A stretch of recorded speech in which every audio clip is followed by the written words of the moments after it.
celebrities.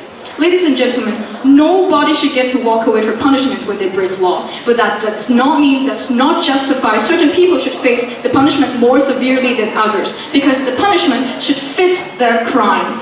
Reasonable judges consider many factors when sentencing, including criminal background and attitudes of the offender, neglecting his station or status in life. So, is the affirmative side today treating all people equally, or are you distorting the law? Oh, or do you mean that actually everyone is equal before the law, but celebrities are less equal than the others? This is not the animal farm. There are no rational criteria exist to define why and who's less equal in law than others. Yes, we expect celebrities to be perfect, but this personal desire can never justify the unjust approach which distorts the core value of our legal system. Even if we don't like how celebrities are behaving, even if that offenses us, we can never use the law to bias or discriminate them. Celebrities are under no legal obligation to us. They have not signed or swear any legally binding contracts or oath, making them legally responsible for people passing the buck and saying it was the celebrity's fault to influence them to commit crime. In addition, we always look to other people, like parents, friends, teachers, and even judges. You are all influential to us, so shall we punish you more harshly because you are influential to us? Our charming schoolhouse captains are influential at school. What if they're late to school one day? Shall we punish them more harshly than other latecomers? If the school's rule, if the law is not consistent, why do we even need to set up a law? What the affirmative side is suggesting today is clearly not a thing under rule of law. This is clearly rule by emotions, rule of man. So how can the affirmative side, without justifying any proper definition or proper reason, can claim that their approach is not discriminatory, their approach is equity, their approach is equal, their approach is beneficial to the society, to everyone? How can they justify their approach is actually treating everyone equal? Today's motion must and will fall. Thank you. Thank you.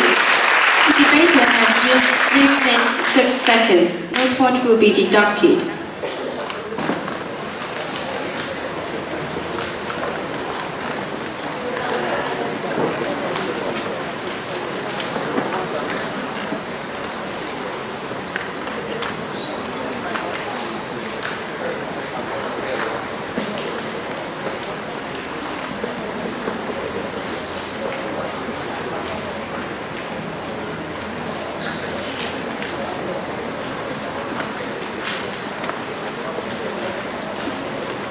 Would the captain of the affirmative team please come forward and deliver your speech?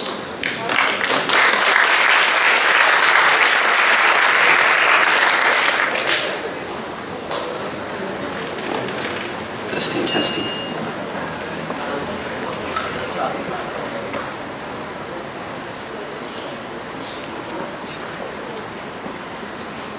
Good afternoon, ladies and gentlemen. Rebuttals first. Now, in today's debate, one of the most concerned things we're talking about is equity, so allow me to put more time into it. First, they have concerns that because these celebrities don't choose to be celebrities, so it is unequal to put more harsher punishments onto them. However, the status quo is that celebrities are wielding more social influence than general citizens. They are actually affecting more citizens. Side negative might be painting a rosy picture, but the truth is that they should bear more responsibility because they are affecting more people.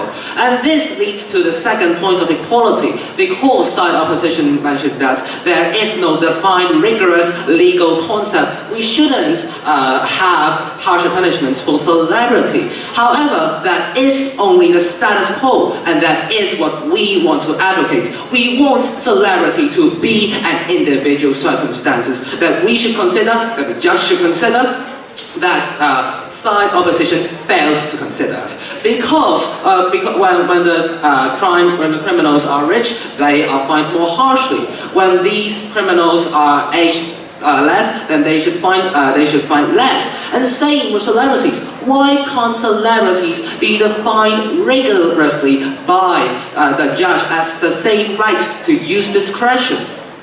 Thirdly, side opposition has also mentioned that there are other alternatives to replace harsher punishments, which we admit so. However, the main point here is that they are not mutually exclusive. Side opposition never really successfully proved to us how their alternatives are mutually exclusive to harsher punishments and to replace our benefits.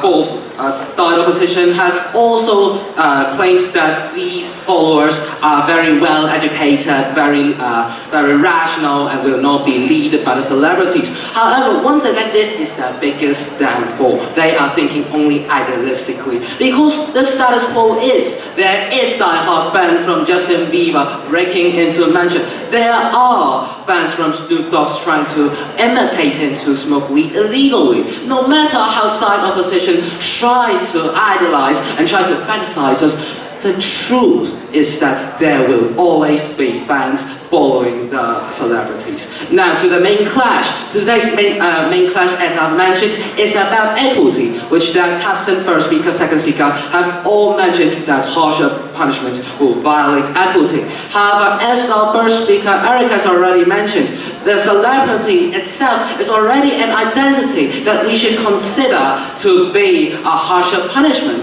So we don't see how we are not treating celebrities equally by giving them a harsher punishment. And today's motion must stand. Thank you.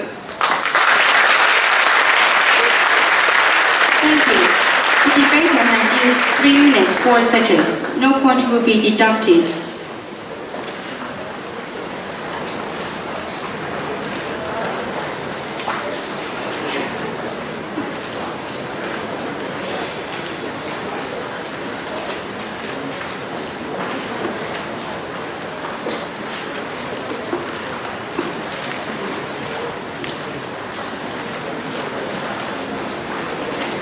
Thank you very much to the debating teams of Truman Government Secondary School and New Territories Henry Cook Yuen Long District Secondary School.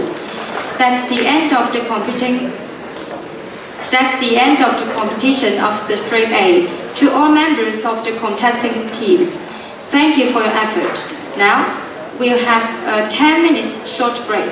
Please come back to the hall at 5:10 for the prize giving ceremony.